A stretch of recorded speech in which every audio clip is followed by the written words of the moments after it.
My university's library has a restricted floor that isn't on any campus map. I found out why students aren't supposed to go up there. I'm a junior at a mid-sized state university, the kind of school that's big enough to get lost in, but small enough that you think you've seen everything after 2 years. I thought I knew every corner of this campus. I was wrong. It started because of a research paper. My professor assigned a deep dive into archived local newspapers from the 1970s. Physical copies only. The main library had an archive section on the fourth floor. I'd been there a handful of times before. Nothing unusual, just dusty shelves and the smell of old paper. I went on a Wednesday evening around 8 p.m. When I turned the corner toward the archive, I noticed something. A staircase. I was almost certain there had been a wall there before. Now there was a staircase leading upward.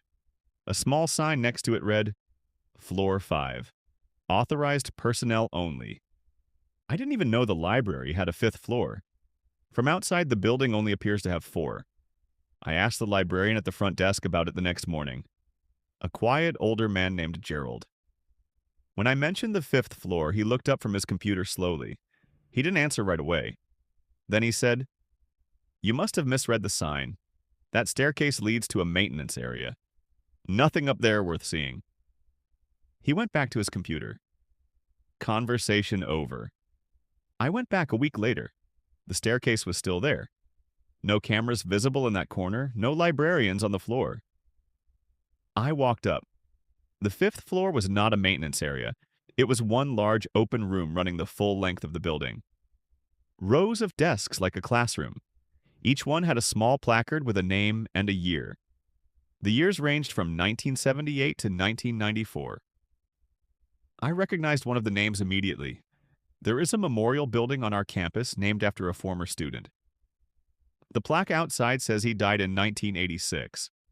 His name was on one of the desks, along with a photograph of him sitting in that exact room.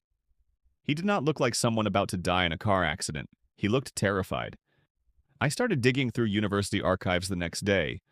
What I found was a program called the Ashwood Academic Continuity Program. One document described it as a specialized longitudinal study in cognitive endurance and behavioral isolation. It ran from 1978 to 1994 and then shut down with no explanation. 17 students were enrolled. I could only find records of 9 of them after their time in the program.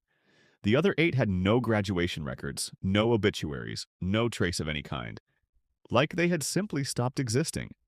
I emailed my professor about it. She responded within 10 minutes, which was unusual. She said, "That's outside the scope of your assignment. I'd strongly recommend spending your research time on the lower floors of the library." Not the fourth floor, the lower floors. Like she already knew I had been above the fourth. I haven't gone back up there. Gerald, the librarian, retired 2 weeks after I spoke to him. The staircase is still there. I walk past it every Wednesday. I don't look at it anymore.